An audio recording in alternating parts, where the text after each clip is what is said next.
வணக்கம். மனம் கவர்ந்த பங்குச்சந்தை அப்படிங்கிற இந்த தொடரில் வார இறுதி நாட்களில் கமாடிட்டிஸில் கோல்டு, சில்வர் மற்றும் க்ரூட் ஆயில், அதே மாதிரி பங்குச்சந்தையில் நிஃப்டி மற்றும் அதனுடைய செக்டார்ஸுகளை பற்றி இந்த வாரம் எப்படி செயல்பட்டது, அடுத்த வாரம் செயல்பட வாய்ப்புகள் எப்படி இருக்குது அப்படிங்கிறத தொடர்ந்து பார்த்துக்கிட்டு வரோம். இந்த வாரம் அப்படி பார்ப்பதற்கு முன்னாடி புதிதாக இணைந்துள்ள அத்தனை நல்ல உள்ளங்களுக்கும் என்னுடைய மனமார்ந்த நன்றிகள். உங்களுடைய லைக்ஸ், கமெண்ட்ஸ் மற்றும் சப்ஸ்கிரிப்ஷன் மூலிமா நீங்கள் கொடுத்துட்டு வர ஆதரவுக்கு மிக்க நன்றி. இந்த வாரமும் கமாடிட்டிஸ்லேருந்தே ஆரம்பித்து பார்த்துடலாம். அதில் கோல்டு இந்த வாரம் வெள்ளிக்கிழமை இரவு 11:30 மணி அளவில் $3,882 அதனுடைய ட்ரேடானது இப்போ இருந்துக்கிட்டு இருக்குது. ஆல்மோஸ்ட் அந்த நெருக்கத்தில் தான் இருந்துக்கிட்டு இருக்குது. நம்முடைய ரெசிஸ்டன்ஸ் 3,880 அப்படிங்கிறது நம்ம போன வாரமே நம்ம எடுத்து காமிச்சிட்டோம். ஸோ அந்த ரெசிஸ்டன்ஸ் லெவலை அழகாக டச் பண்ணி நெருங்கி நின்றுருக்கிறாங்க. கிட்டத்தட்ட ஒரு 3 நாட்கள் அந்த நெருக்கத்துக்கு சென்று அதற்கு மேலே ஒரு க்ளோசிங் வைக்க முடியாமல் நின்றுக்கிட்டு இருக்குது. இன்றைக்கும் ஆல்மோஸ்ட் அதே ரேஞ்சில் தான் இருக்குது. ரொம்ப ஸ்ட்ராங்காலாம் மேலே போயிடுச்சுன்னு சொல்ல முடியாது. ஒரு $2 மேலே இருக்குது, அவ்வளோதான ஒழிய மற்றபடி ஒரு வேகமாக ஏறி மேலே க்ளோசிங் இருக்குது அப்படின்ற மாதிரி நம்ம சொல்ல முடியாது. அதனால தான் அந்த பர்டிகுலர் ரெசிஸ்டன்ஸ் லெவலை நான் இன்னமும் மாற்றாமல் ரெசிஸ்டன்ஸாகவே வச்சுருக்கேன். ஸோ க்ளோசிங் ரொம்ப முக்கியம். இன்றைக்கி வெள்ளிக்கிழமை க்ளோசிங் 3,880க்கு மேலே க்ளோசிங் கொடுத்து அடுத்த வாரம் நல்ல வலிமையாக மேலே ஏறக்கூடிய வாய்ப்புகள் ஏற்பட்டுச்சு அப்படின்னா நமக்கு அடுத்த ரெசிஸ்டன்ஸாக நான் பார்க்குறது 4,120 அப்படிங்கிறது தான் நான் பார்க்கக்கூடிய ரெசிஸ்டன்ஸாக பார்க்குறேன். ஸோ 3,880 கரெக்டாக இந்த வாரம் கட் பண்ணி ஸ்ட்ராங்காக போச்சு அப்படின்னா நமக்கு அடுத்த ரெசிஸ்டன்ஸ் 4,120. அப்படி வாய்ப்பு தராமல் திரும்பிச்சு அப்படின்னா 3,735 அப்படிங்கிறது ஒரு முக்கியமான சப்போர்ட்டாக நமக்கு கோல்டில் டாலர் வேல்யூவில் இருக்கும் அப்படிங்கிறத மனதில் வச்சுக்கங்க. தொடர்ந்து ஏற்றம் கொடுத்து ஏறிக்கிட்டே இருக்கிறதுனால கொஞ்சம் கவனமாகவே கோல்டில் கொஞ்சம் நாளைக்கு, அதாவது ஒரு சின்ன ப்ராஃபிட் புக்கிங் எங்கேயாவது வரத்துக்கூடிய சந்தர்ப்பங்கள் ஏற்பட்டுச்சு அப்படின்னா நம்ம கொஞ்சம் கவனமாகவே இருக்கணும். இருந்தாலும் நமக்கு அந்த சப்போர்ட் அண்ட் ரெசிஸ்டன்ஸ் அப்படிங்கிறது ரொம்ப முக்கியம். அது ஏன்னா சொல்ல போகிறோம், இப்போ இந்த 3,735 கீழே க்ளோசிங் கொடுத்தாங்கன்னா நமக்கு ஒரு பெரிய கேப் இருக்குது. கீழே இறங்கி வர்றதுக்கான வாய்ப்புகள் அதிகமாக இருக்கலாம். அப்படிங்கிறதுனால கொஞ்சம் கவனமாகவே இருங்க. அந்த 3,880க்கு மேலே தாண்டினாலும் நமக்கு ஒரு பெரிய கேப்பாக தான் இருக்குது. 4,120 வரைக்கும் அப்படிங்கிறதும் ரொம்ப முக்கியமான விஷயமாக மனதில் வச்சுக்க வேண்டிய விஷயம். ஸோ கவனமாக பாருங்கள். கோல்டினுடைய அடுத்த வாரம் மூவ்மெண்ட் என்னன்றதை வெயிட் பண்ணி பார்ப்போம். அடுத்து சில்வர் பார்க்கலாம். சில்வர் இந்த வாரம் 47.90 க்ளோசிங். 48.20 அப்படிங்கிறது தான் நம்ம கொடுத்துருக்க அடுத்த ரெசிஸ்டன்ஸ். அதை தாண்டி அதுக்கு அடுத்தபடியாக 50.20 அப்படிங்கிறத நம்ம கொடுத்துருக்கோம். ஸோ 45ஐயும் தாண்டி 48.20க்கு நெருங்கி சென்றாச்சு. இன்றைக்கி குறிப்பாக சொல்லணும்னா அதை தாண்டிட்டு திருப்பி கீழே ஒரு ட்ரேடிங் போய்கிட்டு இருக்குது இந்த டைமில். ஸோ பார்க்கலாம், அடுத்த வாரம் அதை தாண்டி க்ளோசிங் கொடுக்க வாய்ப்புகள் எடுத்துக்கிச்சு அப்படின்னா நமக்கு அடுத்த ரெசிஸ்டன்ஸாக 50.20 அப்படிங்கிறது இருக்குது. அப்படி வாய்ப்பு தராமல் கீழே இறங்கி வரும்போது நமக்கு 45 அப்படிங்கிறதும் முக்கியமான சப்போர்ட்டாக இருக்கும். இதுவும் நான் சொன்ன மாதிரி சில்வர் சில காலங்களாக, அதாவது இந்த $38 தடுமாறிக்கிட்டு இருந்தது. அங்கேருந்து நேராக $48, $10 ஒரு சில வாரங்களுக்குள்ளேயே கடந்து மேலே வந்துட்டதுனால கொஞ்சம் கவனமாகவே சில்வர்லேயும் இருக்கிறது நல்லது அப்படிங்கிறத மனதில் வச்சுக்கோங்க. தொடர்ந்து ஏற்றம் கொடுத்து மேலே சென்றாலும் நமக்கு நன்மையே அப்படிங்கிறதையும் மனசில் வச்சுங்க. எப்பவும் கவனமாக இருக்கணும். கொஞ்சம் வேகமாக மேலே போய்கிட்டு இருக்குது அப்படின்னா எங்கேயோ ஒரு சின்ன தடுமாற்றம் ஏற்பட்டு கூட வர்றதுக்கு வாய்ப்புகளாக இருக்கும். அது உறுதியாக சொல்ல முடியாது. பட் நமக்கு இந்த ரெசிஸ்டன்ஸ் சப்போர்ட் ஏரியாஸ்கிட்ட வரும்போது கொஞ்சம் கவனமோடு இருக்கிறது நல்லது அப்படிங்கிறதுக்காக தான் நான் சொல்லியிருக்கேன். அடுத்து க்ரூட் ஆயில் பார்க்கலாம். க்ரூட் ஆயில் $61 ட்ரேட் ஆகிட்டுருக்கு. $65 தாண்டி போன வாரம் கொஞ்சம் மேலே கொண்டு போய் நிறுத்தினாங்க. ஆனாலும் வெள்ளிக்கிழமை பெருசாக ஒன்றும் ஸ்ட்ராங்காக க்ளோஸ் பண்ண முடியல. மறுநாளே பார்த்திங்கன்னா திங்கக்கிழமை அன்றைக்கி நல்ல ஒரு இறக்கத்தோடு கீழே வந்துருச்சு. இந்த வாரம் நல்ல ஒரு இறக்கத்தோடு போய் $61, அதாவது இதற்கு முன்னாடி அந்த லெவல் க்ளோசிங்கே இல்லை. இப்போ தான் $61க்கு வந்திருக்கு. ஸோ அங்கே தான் இப்போ ஒரு சப்போர்ட்டில் நின்றுக்கிட்டு இருக்குது. கீழே $55 தான் சப்போர்ட். மேலே இன்னமும் $65 வலிமையாக கடக்காமல் க்ரூட் ஆயில் இருந்துக்கிட்டு இருக்குது அப்படிங்கிறத மனதில் வச்சுக்கோங்க. தொடர்ந்து என்ன செய்யுதுன்றதை பொறுத்து பார்க்கலாம். அடுத்து நிஃப்டி மற்றும் அதனுடைய செக்டார்ஸ்களை பற்றி பார்க்கலாம். நிஃப்டி 24,894 முடிஞ்சிருக்கு. ஒரு 24,610 அப்படிங்கிறது ஒரு முக்கியமான சப்போர்ட்னு சொல்லிட்டு வந்தேன். அதே மாதிரி இந்த வாரம் அந்த இடத்துல நல்ல ஒரு சப்போர்ட் எடுத்து புதன்கிழமை அன்னைக்கு கீழே அந்த லெவலை டச் பண்ணியிருக்காங்க. அதாவது 24,587 வரைக்கும் போயிருந்தாலும் க்ளோசிங் 24,611 க்ளோசிங் கொடுத்தாங்க. மறுநாள் வியாழக்கிழமையும் வெள்ளிக்கிழமையும் நல்ல ஒரு ஏற்றத்தை கொடுத்து மேலே கொண்டு வந்துட்டாங்க. ஸோ ஒரு 300 புள்ளிகள் அங்கேருந்து ஒரு வேகமாக கொண்டு வந்து நிறுத்துகிற அளவுக்கு மேலே வந்துடுச்சு. ஸோ தொடர்ந்து ஏற்றம் கொடுத்து மறுபடியும் மேலே 25,000 கட் பண்ணி மேலே செல்கிறதுக்கான வாய்ப்புகளை வரக்கூடிய வாரம் தருதா அப்படிங்கிறத பார்ப்போம்.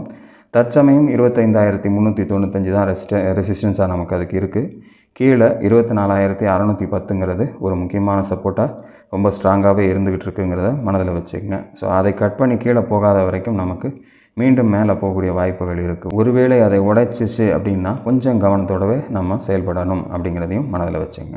அடுத்து செக்டார்ஸில் பார்க்கலாமா? வழக்கமாக நம்ம முதல்ல பார்க்கறது பேங்க் நிஃப்டி 55,589 க்ளோசிங், 54,360 அதுவும் வந்து அழகாக இந்த வாரம் திங்கள் செவ்வாய் 2 நாளுமே அந்த இடத்துல ஒரு நல்ல ஒரு சப்போர்ட் எடுத்து நின்றுருக்கு.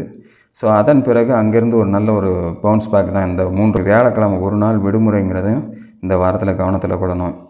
அந்த 4 நாட்கள் மட்டும்தான் நமக்கு ட்ரேடிங். அதில் 2 நாட்கள் நல்ல ஒரு ஏற்றத்தை கொடுத்து மேலே போயிருக்கு. ஸோ 54,360 ஒரு ஸ்ட்ராங்காக ஒரு சப்போர்ட் எடுத்து திரும்பியிருக்கு. ஸோ 54,360 ஒரு நல்ல ஒரு சப்போர்ட் எடுத்து திரும்பியிருக்கு. அடுத்தபடியாக 56,320 நோக்கி மறுபடியும் அதனுடைய பயணத்தை தொடங்கியிருக்கு. போன சில வாரங்களுக்கு முன்னாடி போன ஒரு உச்சங்கிறத கொஞ்சம் கடந்துச்சுன்னா கூட அந்த ரெசிஸ்டன்ஸ் ஏரியாவை ரொம்ப வேகமாகவே தொடர்றதுக்கான வாய்ப்புகள் வரக்கூடிய வாரத்தில் தரலாம் அப்படிங்கிறத மனதில் வச்சுக்கோங்க. ஸோ அந்த வகையில் அடுத்த ரெசிஸ்டண்ட்டாக நமக்கு இருக்கிறது 56,320, கீழே ஒரு நல்ல ஒரு ஸ்ட்ராங் சப்போர்ட்டாக 54,360 அப்படிங்கிறது இருக்குது அப்படிங்கிறத மனதில் வச்சுக்கோங்க. தொடர்ந்து பேங்க் நிஃப்டியினுடைய ஏற்றம் எப்படி இருக்குங்கிறத வர வாரம் பார்ப்போம். அடுத்து நிஃப்டி 26,426 க்ளோசிங், மறுபடியும் ஒரு இறக்கம் கொண்டாந்து கீழே விட்டாலும் கூட 26,000 கிட்ட ஒரு சப்போர்ட் எடுத்து மீண்டும் 26,580 நோக்கி நெருங்கி போய்கிட்டு இருக்கு. ஒருவேளை வரக்கூடிய வாரத்தில் அந்த 26,580 கட் பண்ணி மேலே போனாங்க அப்படின்னா 27,570 அப்படிங்கிற அடுத்த லெவல் வரைக்கும் போகிறதுக்கான வாய்ப்புகள் ஆகிடும். இந்த முறையாவது அதை கட் பண்ணி மேலே போகிறதுக்கு சரியான வாய்ப்புகளை எடுக்குதா அப்படிங்கிறத பார்க்கணும். சில வாரங்களாக அந்த லெவலை கட் பண்ணாமல் தான் தடுமாறி கீழே வந்துக்கிட்டு இருக்குது அப்படிங்கிறத மனதில் வச்சுக்கோங்க. தொடர்ந்து இந்த வாரம் கட் பண்ணுறதுக்கான வாய்ப்புகளை ஃபின் நிஃப்டி எடுத்துக்குதா அப்படிங்கிறத வெயிட் பண்ணி பார்ப்போம். அடுத்த செக்டார் நிஃப்டி ஐடி 33,949 க்ளோசிங், 33,100 தான் சப்போர்ட்டு. ஆல்மோஸ்ட் அதை நெருங்கி வந்துட்டாங்க. 33,500 வரைக்கும் நெருங்கி டச் பண்ணிட்டாங்க. இருந்தாலும் இந்த கடைசி 2 நாட்கள் கொஞ்சம் ஒரு சின்ன சப்போர்ட் எடுத்து திரும்பியிருக்கு. இன்னும் ஒரு வேகம் அதில் வரலை அப்படிங்கிற மாதிரி தான் ஒரு சூழ்நிலை இருந்துக்கிட்டு இருக்குது. ஸோ மேலே 35,400ன்ற ரெசிஸ்டன்ஸை நோக்கி மறுபடியும் இது போகிறதுக்கான வாய்ப்புகளை வரக்கூடிய வாரம் தருதா அப்படிங்கிறத பார்ப்போம். கீழே 33,100 தான் ஒரு நல்ல சப்போர்ட்டாக இருக்குது அப்படிங்கிறத நிஃப்டி ஐடியை பொறுத்தளவில் நமக்கு தொடர்ந்து இருந்துக்கிட்டு இருக்குது அப்படிங்கிறத மனதில் வச்சுக்கோங்க. அடுத்த செக்டர் நிஃப்டி பார்மா 21,756 க்ளோசிங், கொஞ்சம் ஒரு சின்ன ஒரு திருப்பம் கொடுத்து 21,950 நோக்கி நிறுத்தியிருக்காங்க. ஆனால் போன வாரம் கொடுத்த அந்த கேப் டவுன் அப்படிங்கிறத இன்னும் கண்டினியூ பண்ணிக்கிட்டு தான் இருக்குது. ஸோ அந்த 21,950 தாண்டினா தான் அடுத்தபடியாக அது மேலே போகிறதுக்கான வாய்ப்புகள், அதற்கான சந்தர்ப்பங்கள் வர வாரத்தில் கிடைக்குதான்னு பார்க்கணும். வாய்ப்பு தரலை அப்படின்னா 21,240ங்கிற அந்த சப்போர்ட்டை நோக்கி மீண்டும் வருவதற்கான வாய்ப்புகளை நிஃப்டி பார்மா எடுத்துக்கும் அப்படிங்கிறத மனதில் வச்சுக்கோங்க. அடுத்த செக்டர் நிஃப்டி எஃப்எம்சிஜி 55,170 க்ளோசிங், 54,200ங்கிறது கிட்டத்தட்ட 54,400 வரைக்கும் வந்துட்டாங்க. அங்கேருந்து திரும்பி கொஞ்சம் கொஞ்சமாக மேலே ஏற்றி கொண்டு போய் இந்த வாரத்துக்கு என்னுடைய மார்க்கெட்டினுடைய கண்டிஷனுக்கு ஏற்றாப்புல திருப்பியிருக்கிறாங்க. இருந்தாலும் 55,700 தான் அடுத்த ரெசிஸ்டன்ஸ். ஸோ அதை கடக்காத வரைக்கும் மறுபடியும் அது மேல் நோக்கி செல்வதற்கான வாய்ப்புகள் அதிகம் இல்லை. கீழே நல்ல சப்போர்ட்டாக 54,200 அப்படிங்கிறது இருக்குது அப்படிங்கிறத மனதில் வச்சுக்கோங்க. அடுத்த செக்டர் நிஃப்டி ஆட்டோ 26,753 க்ளோசிங், 26,400 கண்டிப்பாக அந்த இடத்துல ஒரு நல்ல ஒரு சப்போர்ட்டை எடுத்து திரும்பி இருக்குது. இந்த வாரம் கிட்டத்தட்ட 21,940 கிட்ட நெருங்கியே வந்திருக்காங்க. ஆனாலும் அதை தாண்டி ஒரு க்ளோசிங் கொடுக்கல. இந்த வாரம் பூரா அதுக்குள்ளே தான் இருக்குது. ஸோ 26,940ங்கிற ரெசிஸ்டன்ஸை நெருங்கிட்டு வருது. உடைக்குதான் அப்படிங்கிறத வரக்கூடிய வாரம் பார்ப்போம். அப்படி வாய்ப்பு தரலைன்னா மீண்டும் 26,400 நோக்கி வந்துடும் அப்படிங்கிறது தான் நிஃப்டி ஆட்டோவுக்கு இருக்கக்கூடிய தற்சமய நிலை. என்ன செய்துன்றதை பொறுத்திருந்து பார்ப்போம். அடுத்து நிஃப்டி ரியாலிட்டி 876 க்ளோசிங், 860 அப்படிங்கிறது ஒரு நல்ல ஒரு சப்போர்ட். அந்த இடத்துல வந்து ஒரு தடுத்து நிறுத்தப்பட்டு திரும்பிகிட்டு இருக்குது. ஸோ சரியாக தடுத்து நிறுத்தப்பட்டிருந்தால் இங்கேருந்து மீண்டும் 925 நோக்கி போகிறதுக்கான வாய்ப்புகளை எடுத்துக்கும். கடந்த சில வாரங்களாகவே இந்த லெவலுக்குள்ளே தான் இருந்துக்கிட்டு இருக்குது. ஸோ இதில் எதை பிரேக் பண்ணுதோ அந்த பக்கம் ஒரு நல்ல ஒரு மாற்றத்தை தரும் அப்படிங்கிறது இப்போ இருக்கக்கூடிய சூழ்நிலை நிஃப்டி ரியாலிட்டிக்கு அப்படிங்கிறத மனதில் வச்சுங்க. அடுத்த செக்டர் பார்க்கலாம். நிஃப்டி மெட்டல் 10,277 க்ளோசிங், 10,420 நோக்கி போய்கிட்டு இருக்கு. ஆல்மோஸ்ட் இயர் டாப்பில் தான் இருந்துக்கிட்டு இருக்குன்ற மாதிரி இப்போ இருக்கக்கூடிய சூழ்நிலை. நமக்கு அடுத்த ரெசிஸ்டன்ஸாக நமக்கு 10,420 அதை இந்த வாரம் டச் பண்ணுறதுக்கு முயற்சிகள் எடுக்குதா அப்படிங்கிறத பார்ப்போம். கீழே 9,805 அப்படிங்கிறது ஒரு முக்கியமான சப்போர்ட்டாக நிஃப்டி மெட்டலுக்கு இருக்குது அப்படிங்கிறத மைண்டில் வச்சுக்கோங்க. தொடர்ந்து இதனுடைய செயல்பாடுகள் வரக்கூடிய வாரம் எப்படி இருக்குங்கிறத பொறுத்து இருந்து பார்ப்போம். அடுத்த sector Nifty oil and gas. போன வாரம் புறாவுமே தடுமாறி கீழே வந்து அந்த லெவலில் அப்படியே ஃபுல்லாக கவர் ஆகி மறுபடியும் மேலே கொண்டு போய் நிறுத்தியிருக்காங்க. இருந்தாலும் 11,480 அப்படிங்கிற அந்த ரெசிஸ்டன்ஸ் லெவலை இன்னமும் கடக்கிறதுக்கு அது முயற்சிக்கலை. ஸோ இதில் எதை பிரேக் பண்ணுறதுக்கு வரக்கூடிய வாரம்ஸ் நமக்கு சான்சஸ் கொடுக்குது அப்படிங்கிறத பொறுத்திருந்து பார்ப்போம். அப்படி ஒரு வேளை 11,480 உடைத்தால் அடுத்து 12,000ங்கிற லெவலை நோக்கி போகிறதுக்கான வாய்ப்புகள் இருக்கும். கீழே ஒரு நல்ல சப்போர்ட்டாக 10,700 அப்படிங்கிறது நிஃப்டி ஆயில் அண்ட் கேஸுக்கு இருக்குது அப்படிங்கிறத மனதில் வச்சுங்க. இதுதான் இந்த வாரத்துக்கான செக்டர் லெவல்ஸ். நிஃப்டியை பொறுத்தளவில் இந்த வாரம் கொஞ்சம் ஒரு பவுன்ஸ் கொடுத்து திருப்பி நிறுத்தியிருக்காங்க. வெறும் 4 நாட்கள் ட்ரேடிங்கில் ஒரு 2 நாட்களில் ஒரு 300 புள்ளிகள் மேலே ஏற்றி கொண்டு போய் கீழே போனதுலேருந்து ஒரு 300 புள்ளிகள் சராசரியாக ஏற்றி கொண்டு போய் நிறுத்தியிருக்காங்க. தொடர்ந்து இந்த ஏற்றம் கண்டினியூ ஆகிறதுக்கு அடுத்த வாரம் இந்த வாரத்தினுடைய உச்சத்தை தாண்டி செல்லும்போது நமக்கு வாய்ப்புகள் அமையும் அப்படிங்கிறத மனதில் வச்சுங்க. உலக சூழ்நிலைகளையும் அதில் வரக்கூடிய செய்திகளையும் கவனத்தோடு பார்த்துக்கிட்டே இருங்க, அதுவும் முக்கியம். அதே மாதிரி டெக்னிக்கலாகவும் இந்த சப்போர்ட்ஸை பிரேக் பண்ணும்போது நமக்கு என்ன செய்யுமோ அதை கவனமாக பார்த்து அடுத்தடுத்து வரக்கூடிய சப்போர்ட்ஸுகளில் என்ன செய்யலாம், அதே மாதிரி ரெசிஸ்டன்ஸை கட் பண்ணும்போது அடுத்து வரக்கூடிய ரெசிஸ்டன்ஸுக்கு நம்ம எங்கே வந்து நம்முடைய பொசிஷன்ஸை கவர் பண்ணுறதுக்கு முயற்சி செய்யலாம் அப்படிங்கிறதெல்லாம் கவனத்தோடு பார்த்துங்க. தொடர்ந்து அடுத்த வீடியோவில் வாய்ப்புகள் தரக்கூடிய பங்குகள் என்னென்னன்றதை உங்களோடு பகிர காத்து கொண்டிருக்கிறேன். அதுவரையில் நன்றி, வணக்கம்.